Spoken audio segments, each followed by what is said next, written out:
Hello students, आज का हमारा लेसन है लेसन नंबर 17 सांप और बाज, और जिसके लेखक हैं निर्मल वर्मा।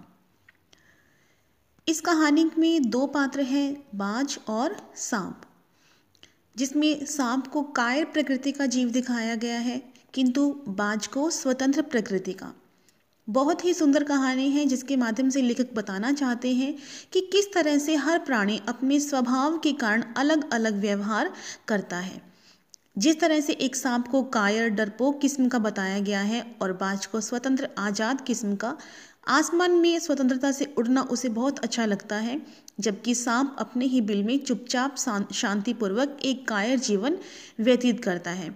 यानी इस कहानी के माध्यम से लेखक हमें बताना चाहते हैं कि किस तरह से हर प्राणी का अपना अलग अलग स्वभाव होता है। तो चलिए आइए शुरुआत करते हैं इस प्यारी सी कहानी की। बाज और सांप निर्मल वर्मा द्वारा लिखित एक महानतम कहानी है। यह हमें जीवन में सकारात्मक सोच रखने के लिए प्रेरित करती है। समुद्र के किनारे अंधेरी काली गुफा में एक सांप रहता था। गुफा के अंदर से ही सांप समुद्र किनारे का सारा दृश्य देखता था। लहरों का चट्टानों से टकराना और आकाश में छिपती पहाड़ियाँ देखकर उसका मन खुश होता था कि वह इस गुफा में एकदम सुरक्षित है।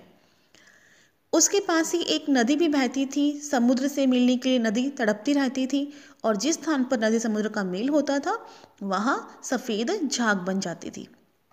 एक दिन क्या होता है कि अचानक आकाश में उड़ता हुआ एक घायल बाज सांप की गुफा में आ गिरता है। बाज को देखकर सांप घबरा गया, लेकिन कुछ देर बाद जब उसने बाज को कराहते हुए सुना तो वह उसके पास गया। पहले तो वो डर गया था कि बाज आ गया है, मुझे खा ना जाए, लेकिन जब उसने देखा कि हाँ ये तो खुद ही घायल है तो वह उसके पास गया और उसने देखा कि बाज के पंख खून से सने हुए थे। वह जोर जोर से हाँफ रहा था। बाज की गंभीर स्थिति को देख सांप मन ही मन तो खुश हुआ था, लेकिन और कहने लगा, क्यों भाई इतनी जल्दी मरने की तैयारी कर ली? बाज ने एक लंबी आह भरते हुए कहा, ऐसा ही दिखता है कि आखिरी घड़ी आ पहुंची है, लेकिन मुझे कोई शिकायत नहीं है। मेरी जिंदगी खूब आनंद भरी थी।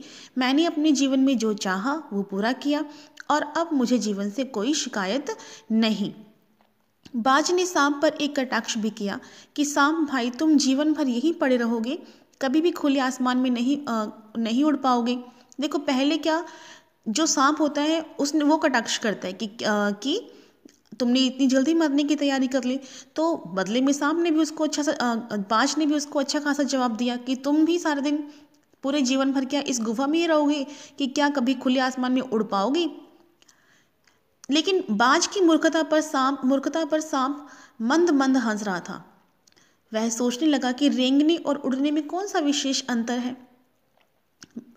जो सांप बाज को मूर्ख समझ रहा था असल में वो खुद मूर्ख था, क्योंकि उसे रेंगने का और उड़ने इन दोनों में अंतर ही नहीं पता था। गुफा का परिवेश देखकर बाज ने एक गहरी सांस ली और कहने लगा, आह काश मैं सिर्फ एक बार आकाश में उड़ पाता। इस प्रकार बाज की करुण चित्कार सुनकर सांप को कुछ अजीब सा लगा। उसने बाज से कहा कि यदि तुम्हें स्वतंत्रता प्यारी है तो इस चट्टान के किनारे से ऊपर क्यों नहीं उड़ जाते? कोशिश करने में क्या हर्ज है?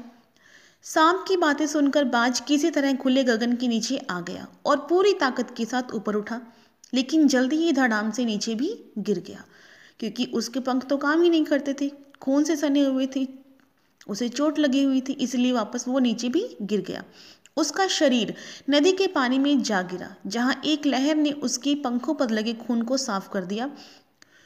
कुछ ही क्षणों में बाज जो होता है वो सांप की आंखों से ओझल हो जाता है।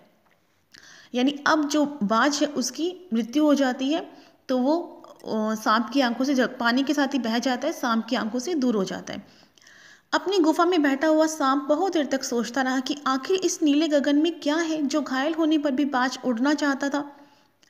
उसे भी उड़कर पता लगाना चाहिए कि इस नीले गगन में क्या है। यह सोचकर सांप ने अपने शरीर को सिकोड़ा और ऊपर की तरफ उछला, लेकिन हुआ वही जिस बात का डर था। सांप धम से चट्टान पर आ गिरा। अच्छा यही हुआ कि सांप को कोई चोट नहीं आई। अपनी इस स्थिति को देखकर सांप कांप गया और उसने स्वयं से कहा कि उड़ना बेकार है, यानी वो डर गया था। सिर्फ एक बार की कोशिश से ही वो डर गया था और उसने उड़ना छोड़ दिया। अपना तो रेंगना ही सही है, उसने कहा। ये पक्षी तो बिल्कुल मूर्ख है जो आकाश में उड़ते हैं। बीच गगन में इनके रुकने का कोई ठिकाना भी नहीं है। वह सोचता है कि धरती पर रेंग लेना ही उसके लिए काफ़ी है। आकाश की स्वच्छंदता से उसे क्या लेना देना। कुछ देर बाद सांप को चट्टानों के नीचे से मधुर ध्वनि सुनाई देती है। पहले तो यह स्पष्ट नहीं था, लेकिन बाद में स्वर साफ सुनाई देने लगा। अपनी गुफा से बाहर निकलकर जब वह देखता है तो वह झांकने लगा जहाँ से स्वर आ रहे थे, उसने देखा कि चट्टानों को भिगोती हुई समुद्र की लहरों से गीत के स्वर फूट रहे थे। यानी जो लहरें थी वो गीत गा रही थी। लहरों का गीत दूर दूर तक गूंज रहा था। सांप ने सुना कि लहरें मधुर स्वर में गा रही हैं। लहरें कह रही थी कि हमारा यह गीत उन साहसी लोगों के लिए है जो अपनी प्राणों को हथेली पर रखकर घूमते हैं। यानी वो किसके बारे में बात कर रही थी? बाज के बारे में। चतुर वही है जो प्राणों की बाजी लगाकर जिंदगी के हर खतरे का बहादुरी से सामना करे। लहरें बाज के बारे में बात करती कहती हैं कि तुमने अपने जीवन का बलिदान दिया है। यानी बाज तो उड़ने से घबराया नहीं था, अपने जीवन वो मृत्यु से घबराया नहीं था, संघर्षों का सामना किया था उसने और अंततः उसको उस मृत्यु प्राप्त हुई थी। तो जो लहरें थी वो ये कहती हैं कि तुमने अपनी ज़िंदगी के हर खतरे का बहादुरी से सामना किया है और तुम्हारा रक्त एक दिन अवश्य रंग लाएगा। जब कभी साहस और वीरता के गीत गाए जाएंगे, तुम्हारा नाम बड़े गर्व और श्रद्धा से लिया जाएगा।